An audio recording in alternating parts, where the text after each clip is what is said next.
How we doing? Damp Sam here on this job, not far from my house in Barnsley, Yorkshire. Got a bit more kit this year, tells you I'd do some more videos, and here we are doing it. We've already started this job. We've already done a bit of hacking off, and I'm going to take you through, and I'm just going to point out why it were damp, where it were damp, what we're doing to address the damp, and you might get a bit of value from it. And if you do it a different way, it's wrong, and my way it's the right way. I'm guaranteeing it, so don't be putting out in comments about whether it's right or wrong, and whether you think it's wrong. Especially them that just put sand and cement on. So I'll tell you a bit about property. This is a 100-year-old, no, it's 120-year-old. I used to say 100-year-old terraced house. Back in 2000, when they were 100-year-old. But it's about 124 years old. Built 1900. And these properties were built with solid walls on each extension, on each elevation, and it's a terraced house. That wall is on a higher level because we're on a hill, so this wall here is a higher level. And what they've done in their wisdom, they've built an extension out back. And because they've built an extension out back and done this open plan kitchen, there's no ventilation. So you would have had it probably up there, you know, an extractor fan. Can't get one in. You can't get in there because that wall's 200 and something. Then you've got pipe boxing in there, so 290 or 280 or whatever mil in there for a double skim wall, and you just can't get out in there. So what we've had to do is put it up there. So I came and did a report on this property when the guy were buying it, to tell him what were wrong and what needed to be done. I had to go to the bank. The main thing is there's a lack of adequate ventilation. So that had a door on it. There were a ladder unit here, which has been took out now, and that wall there were all just affected by damp in there as well, and then all the way up here. And the reason that this was affected by damp is because for years there'd just been, when they were cooking, obviously there's no cooker hood there. There's no ventilation. There's no ventilation in there. They never open windows. I don't think they ever open windows in there. So this got really humid, this inside this property. And that corner up there is the coldest wall. And what happened is condensation was just forming on that strip up there. So where we took it off, that were just wet through.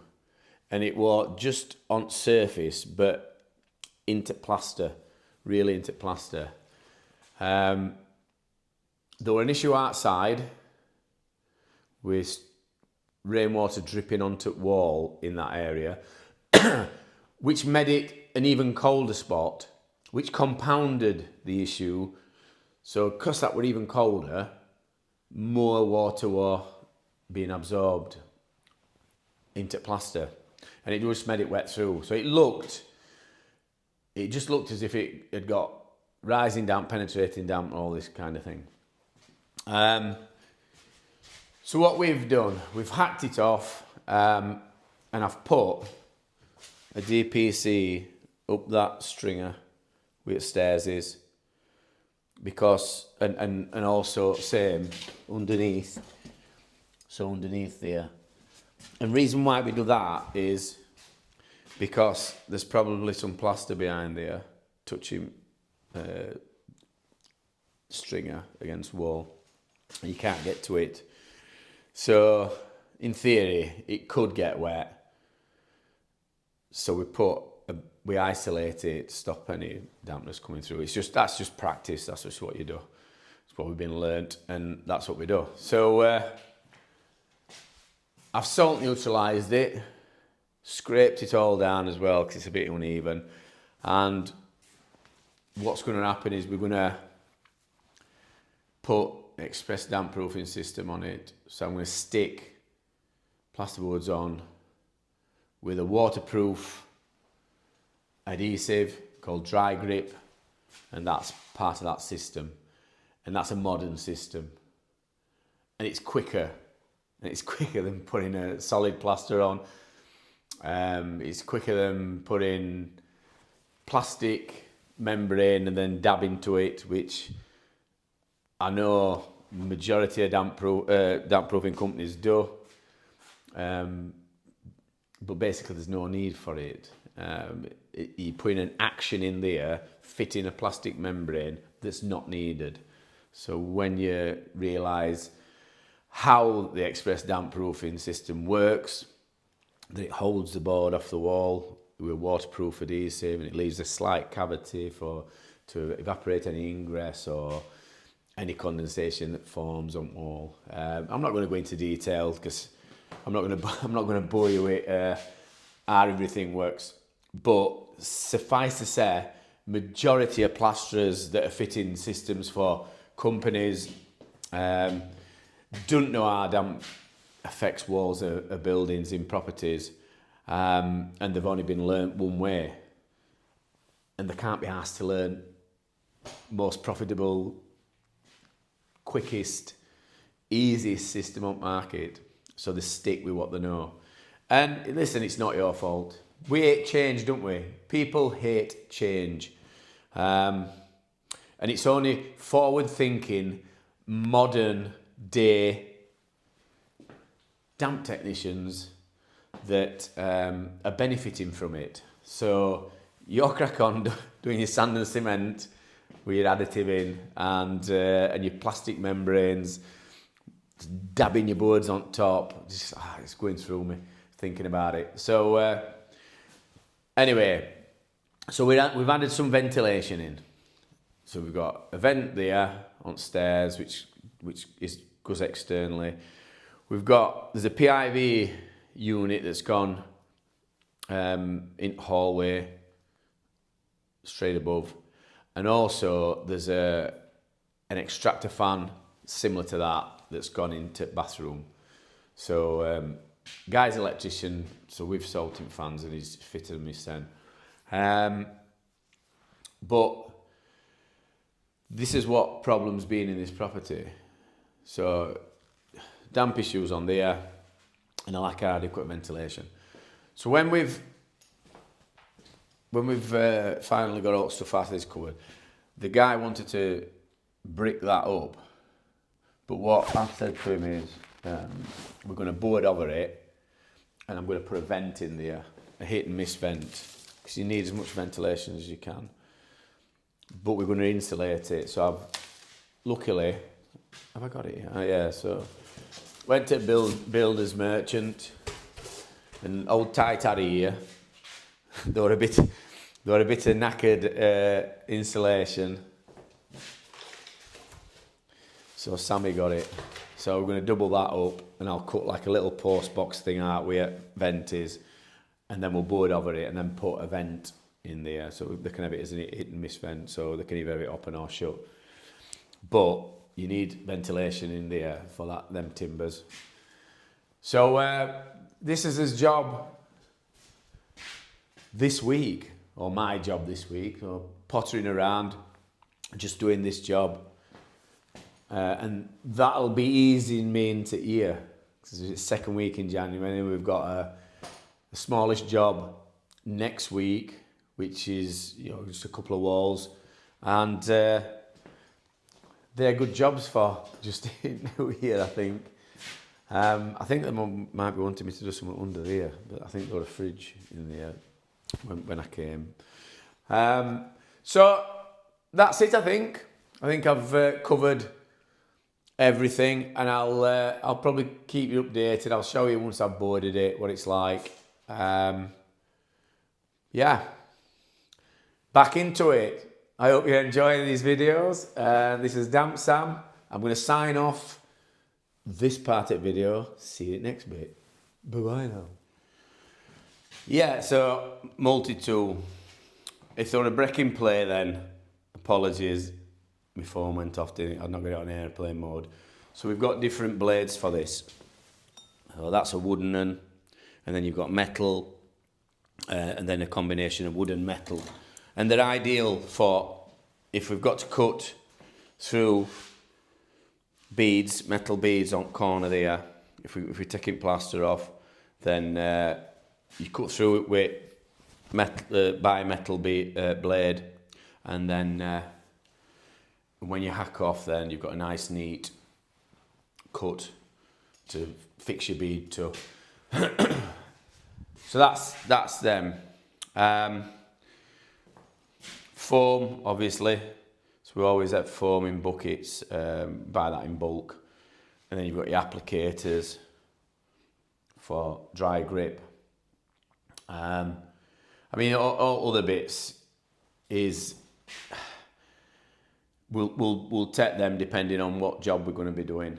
So if we put in Dryflex on, then we'll fetch Dryflex adhesive, which is in them tubs. If we're doing an express damp system, we'll fetch these and that. If we're doing isotherm system, we'll bring that, which I'll be fetching tomorrow. So today I'm sticking these boards on, these ones where I've got here. So I'll cut these, get these stuck on, and then tomorrow I'm going to be putting Dryflex on where it's needed. So I just thought it'd be interesting for you to see one other essentials. Brush and shovel. So we've got like little hand brush and shovel, and then we've got that one in it, that's ours. We've got that big brush. And then bags. And I use these cotton ones. So we get these off a special supplier. They're tougher than plastic ones. So we'll have a bag of bags. And then when we hack off, we fill the bags up, take them to ours. We've got a skip, and every so often, well, we'll put bags on a bit of land that I've got, and then when we're going enough to fill a skip, order a skip, and then we throw them in. Any bags that's not damaged, we'll empty stuff out, and then we put them in a bag of bags. So it can be reused. So it's good for the environment. So a lot better than plastic ones then. So that's me, Eco Warrior, Damp Sam. Yeah, I think that's about it. So I don't know, another one of essentials. I'll just show you this radio. So that's essential, and then props for propping boards up. And today, because I've had to bring lamp. So we've got this lead. I was using that earlier on. I've had to bring lamp, and the reason why I've had to fetch lamp is he's undone all leads for some reason. He must be doing a rewire or something. And we've got power to sockets, but he's not done leads. So I've had to fetch a lamp. Right, I think that's about it. So I hope you've enjoyed this little video, and I hope you got a bit of value from it. If you have, please subscribe and share the video and put a thumbs up. And if you've got that you want to add to it, stick it in comments, and I'll either agree with you or argue with you. So and you get one chance, that's it, because I can't listen to all, reply to all comments. But so this year I'm going to do more videos for you, and get a lot more value. So that's Damp Sam on a job in Barnsley. That's not far from his house. See you on next one. Bye bye.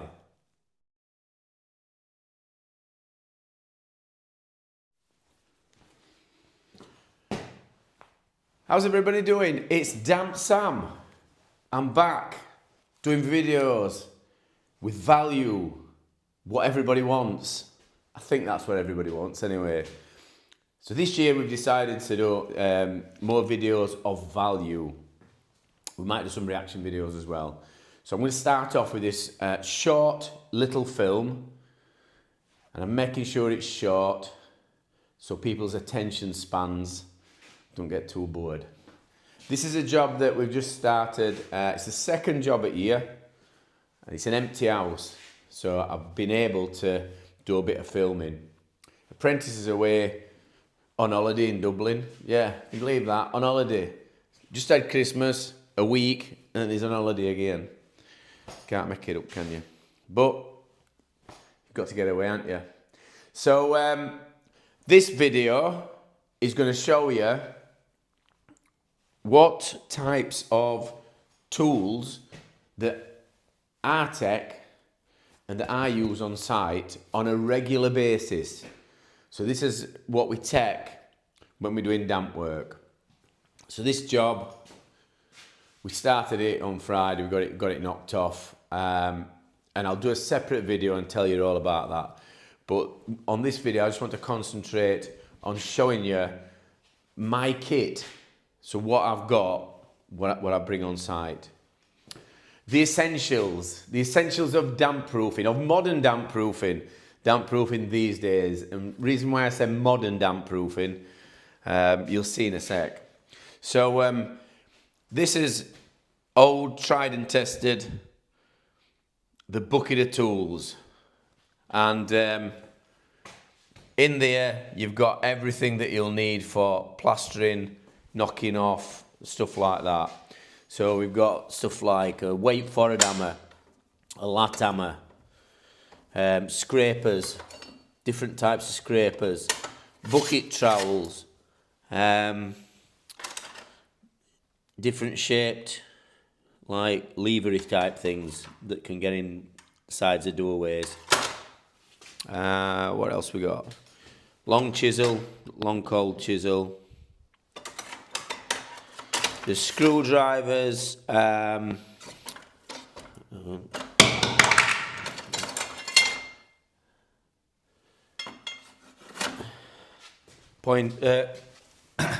Gauges. That's a gauging trowel. Actually, I'd forgot what they called it then. One of them things. It's a long one. Wire brush. Yeah, wire brush. You need one of them. Lump hammer. What's this? Snips. Like I said, different types of chisels. Different angled ones. Comb scratch that I've not used for years, but it's in there as part of my plastering kit. So we've got everything we need. The reason why it's in a bucket and not in a tool bag is because we can easily get to it. We can see everything and we can easily get to it.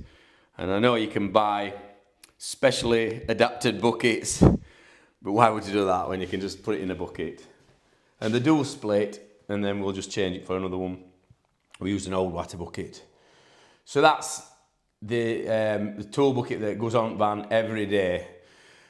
And all years that I've been doing damp proofing, there's not much that's missing out of there that you won't use on an everyday job. And it's just easy. We've got two of these actually. I've got another one set up in lock-up just in case we got that nicked. So, and that's just from tools that's been collected over years. We end up amassing tools. So, so that's one of the things that we've got. Buckets, always on van. They stay on van, buckets. But this is my tool bag with my DeWalt stuff in. And when I was saying modern type of damp proofing, so we get these. Now I've got Bosch drills, GEDH ones and stuff like that, what I used before. I must have about 10, 11 in lock-up. But it's easier to use these nowadays. Everything's cordless. For amount to knocking off that we do. And we've got like torches and stuff. We've got that's a screw. That's a for putting screws in. Believe it or not. And then we've got a bit of PPE. A drill here that I bought. There's a story behind this one. So this bleeder, what I decided to do, though some of these were about 100 quid, and I bought two drills that are like this but a bit dissimilar, and then I got this one because you can go through them, but for 100 quid. Anyway, I bought it. When it come, it's 12 volt in it, so then I had to buy 2 batteries, so we just use that for drilling. It's not that powerful, so that was a mistake by me. And it goes in that DeWalt bag. So everything just goes in there, and when we're knocking off, we'll just take that bag, throw that on back.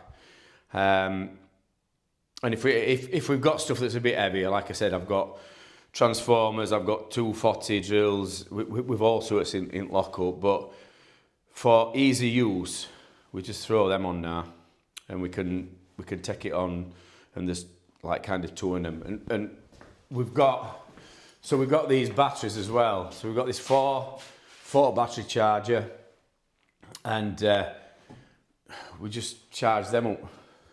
I'm going to get a couple more as well. You can never have enough batteries. So they're on charge all the time. You can, when one runs out, stick it back on charger, put another one in, and then you're away. Really handy. Like I said, before you were carrying extensions, transformers, drills, and wires get everywhere. With that, it's in and out. Modern damp proofing, because modern methods. One of the things that we always take is drill and driver. Reason being, if somebody's took a radiator off and they've left the brackets on, we can take them off. If there's any skitting that's been screwed on, we can take it off. It's always handy to have driver. And then other essential is multi-tool. What we did without that years ago, God knows. I mean, we had that's cordless version. We've had 240 version and 110 version. But how's it going, everybody?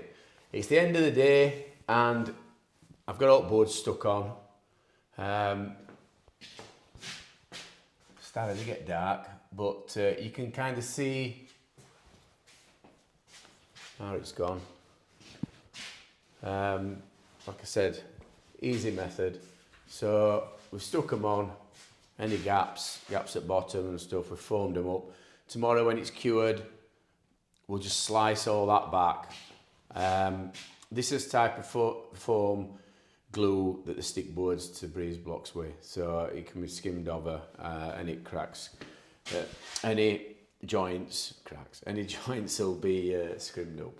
So I've left that hole there to cut out the insulation, and that's it. So it's just how easy it is. So now we've got all stuff ready to go. We always take all stuff that's worth a bit of money, then we leave all stuff that can be replaced. So all tools come with us. Let me see if I can go. No, I can't do it. I'll try to just go back with it, but you can get gist to it anyway. So you saw it before, and now it's ready for skimming. But tomorrow what I'm going to do is I'm going to prep all the bits for Dryflex, get that on. Like I said, it's on its second week back. I'm not killing me then, especially with me being on my own. So yeah, so you've seen this bit, and I'll show you tomorrow when I've put Dryflex on. See you in a bit. Bye bye. Hola and como estas to everybody out there. That's Spanish. That's hello and how are you? Did you know I spoke Spanish? Anyway, we're back on this job, and I just thought I'm going to update you on what we've been doing, or what I've been doing, because I'm on my Todd this week. So yesterday we stuck these boards on, so we prepped everything and stuck these boards on, as you'll see from last video. And this morning I've got here, so I've sliced all foam off what I've used in gaps. Now, this foam that we use, it doesn't expand much, and it's partly a glue, so it will fetch that to stick plasterboards onto blockwork in new builds, and we use it on here because where there's a gap, so where you've got like a little gap, it finishes it off better rather than going right up to edge. But also when you put the foam in, and I'll tell you what sort I use because I know everybody's going to be asking. It's called Mega Stick.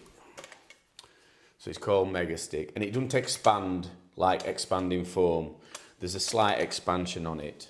There's other ones on market.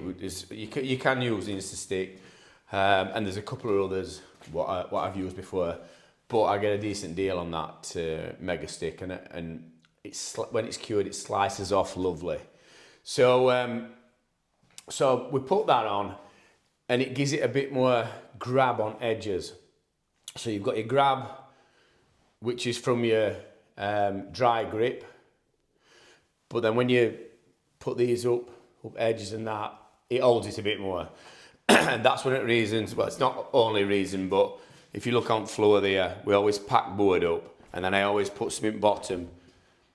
So what that does, it kind of slightly goes underneath board, and when it's cured, it holds it in place at skirting level. So that's just a tip for you. See, I'm getting you value all the time, aren't I?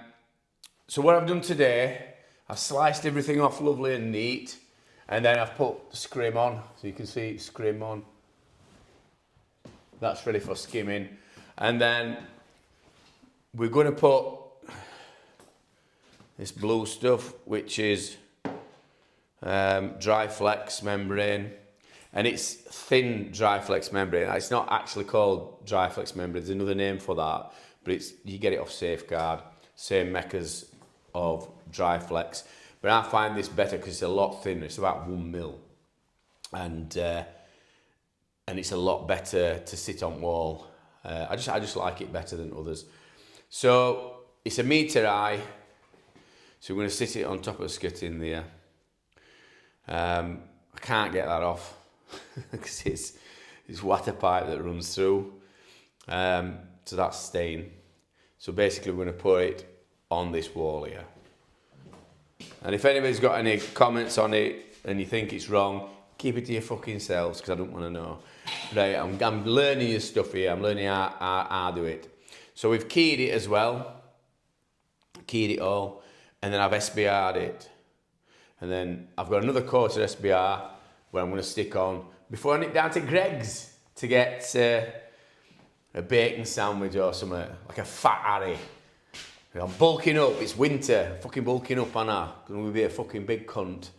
Right, so I've scratched wall. Now, some people who's used this this multiflex, it's never happened to me, but I've heard that some people's put this on and it's ended up blowing.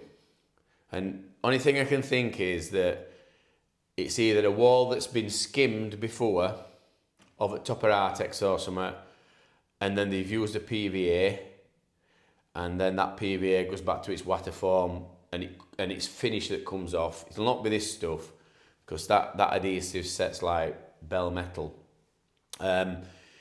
Or they've not prepped it properly, and paint that's on is either a vinyl or it's peeled somewhere, and then when you put this on, any moisture behind it, or if there's any moisture, it can affect that paint and debond it. So you have to prep it properly, and every job is going to be different.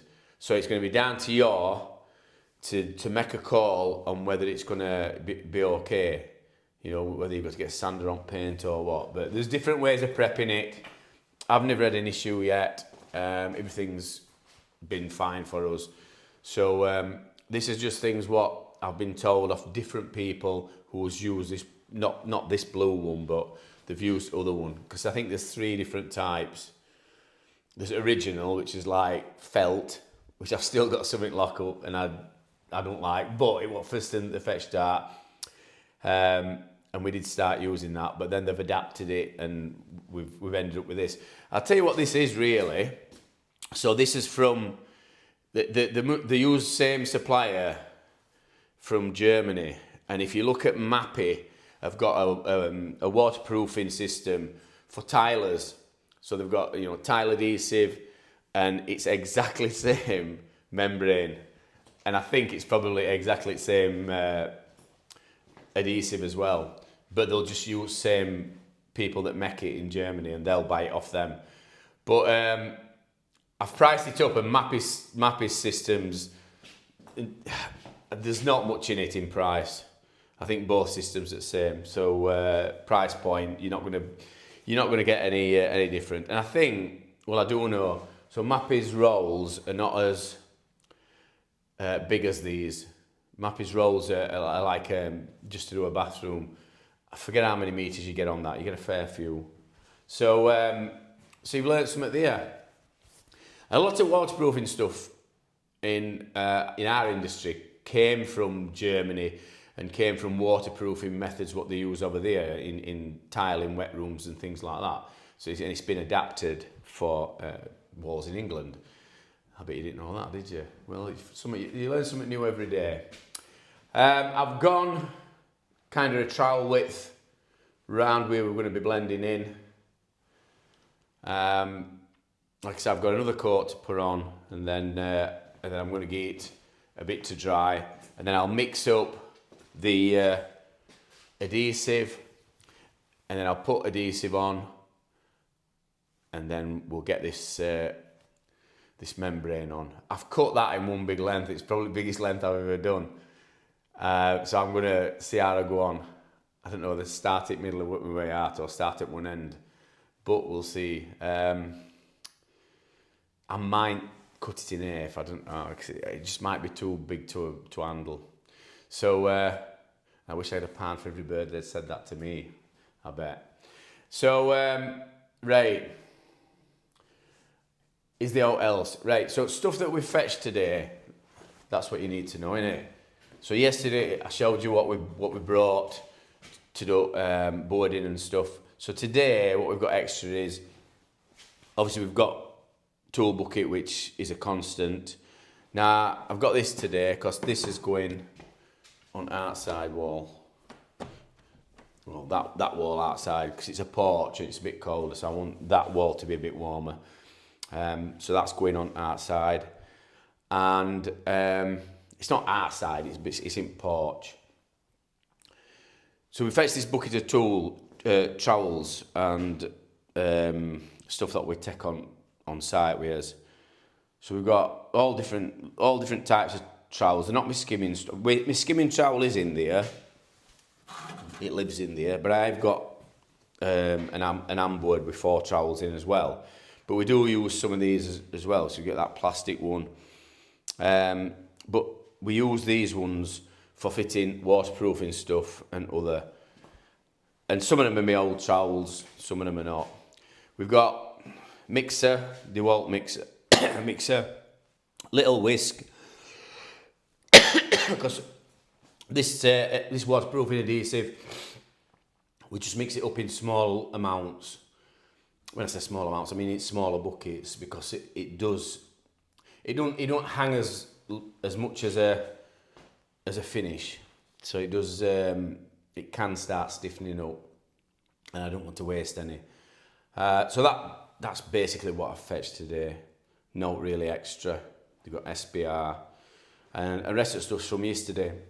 So that's this morning. I'll see it next video, because I'll show you this when it's on wall. Seen a threepenny bit? How you doing, Damp Sam here? I'm just going to show you this bit. Even more value for you. You're getting a lot now, aren't you?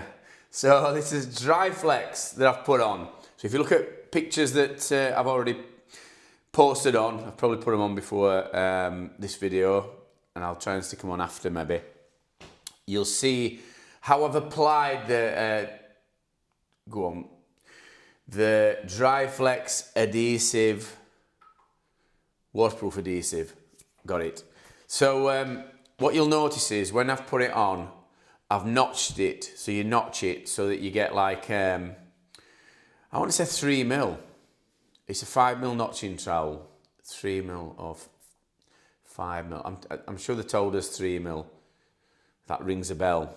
But 3 or 5mm. So you go one way, you put it on evenly, round about 5mm, and then you go across one way with notching trowel, and then you go up. So if you go across first, then you'll go up second, and vice versa if you want to do it the other way. There's no set way of doing it, but I've put that on in one. And what you're looking for is when you roll it out, so obviously I'd cut it before, so what you're looking for is once you've got it on, then you're looking for blebs.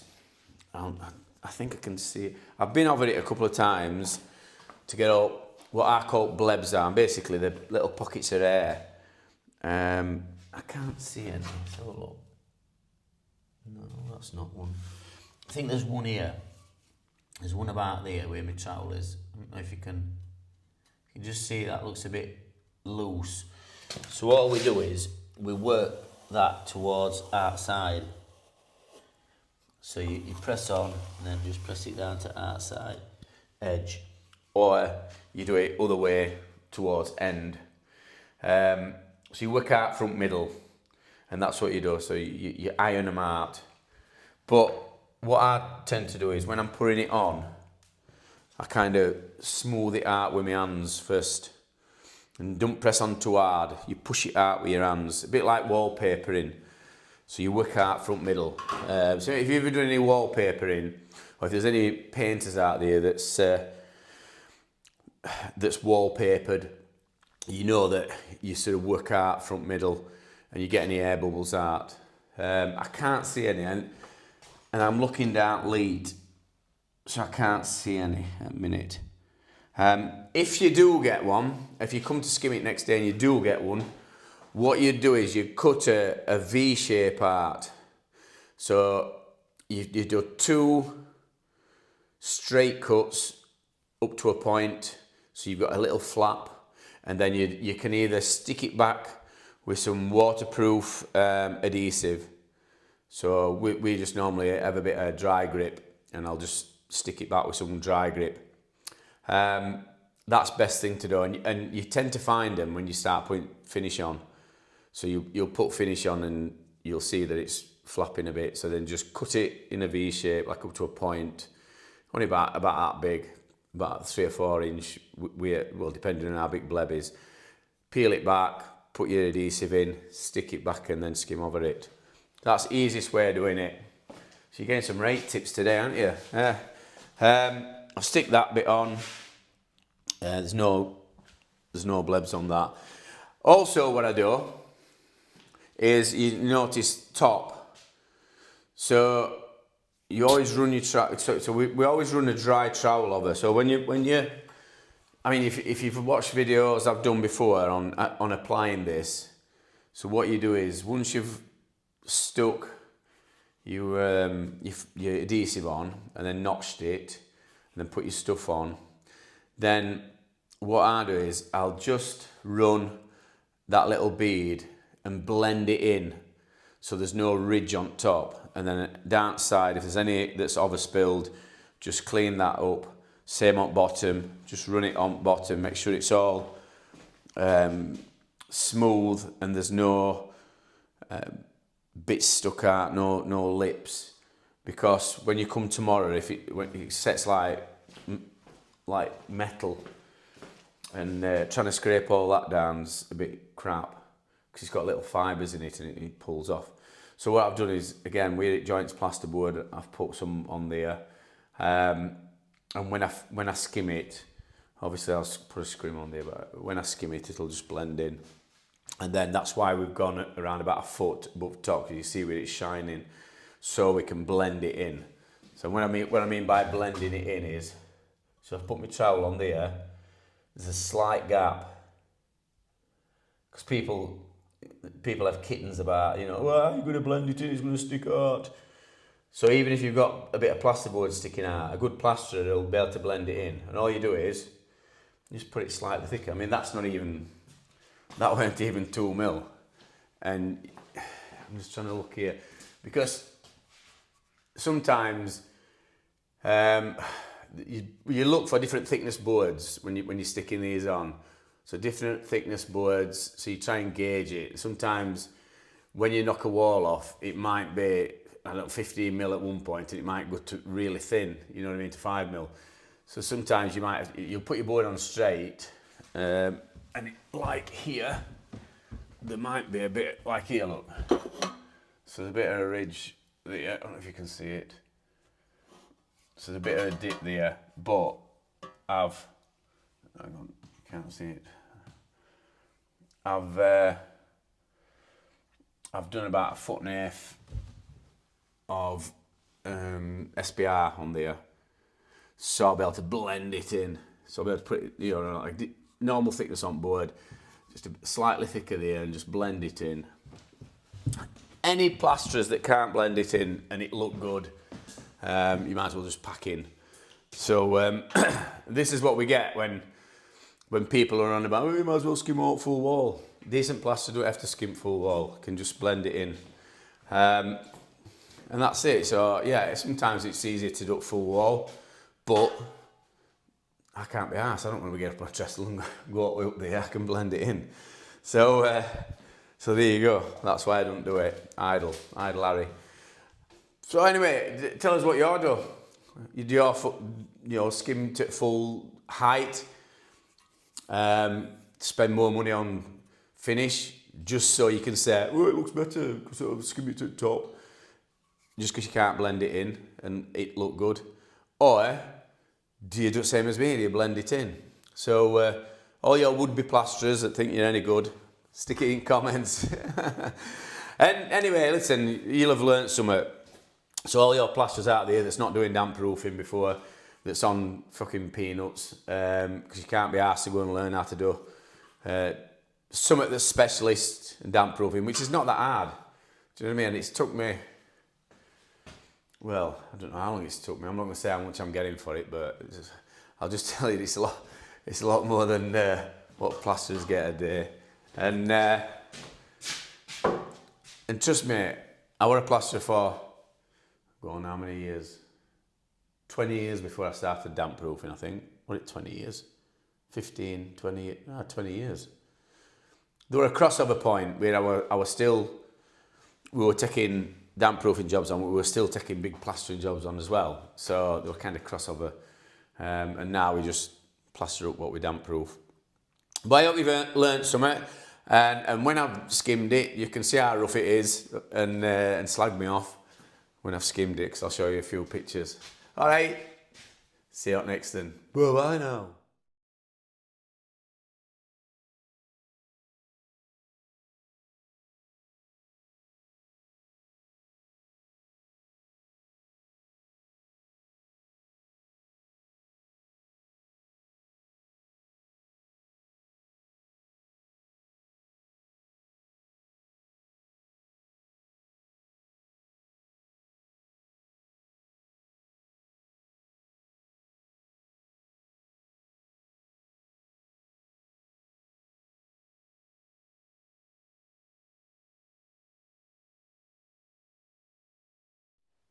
How are we doing, everybody? We're back at this job that we've been doing for the last couple of days, and it's finished. It's all skimmed.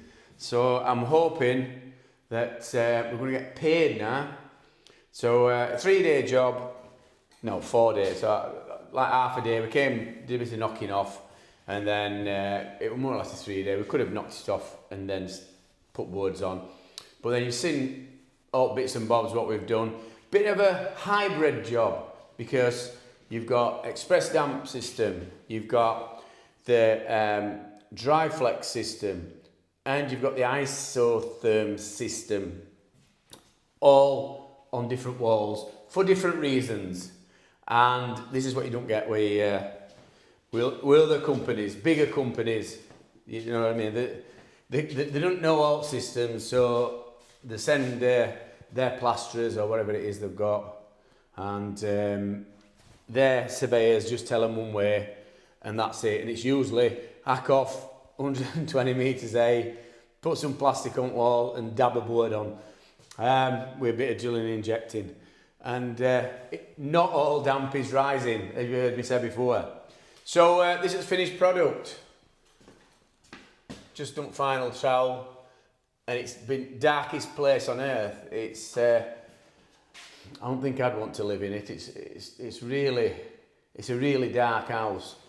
Sun rises there, so just after dinner time, when that's gone in, you've got no. It's and the cold walls.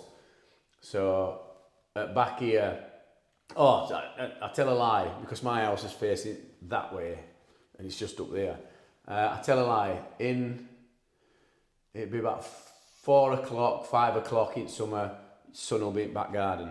So, but they've got a great extension on. So it's just dark as out. What else can I tell you? So everything got scrimmed up. Got here this morning. Got all stuff off. Stuff that we use today. Just skimming stuff. And that's it. Show you out here. Always locked door. You never know who's going to come in there and nick stuff. So that's isotherm bit that we did. The reason why I put isotherm on there is just to warm that wall, that surface up. And then obviously Dryflex on there, Dryflex up to a point on there.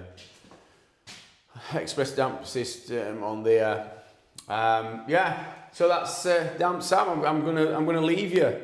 I hope you've enjoyed probably the first video I've done for a while, and I'll do a few more as and when I get chance. And I think that I can show you some value.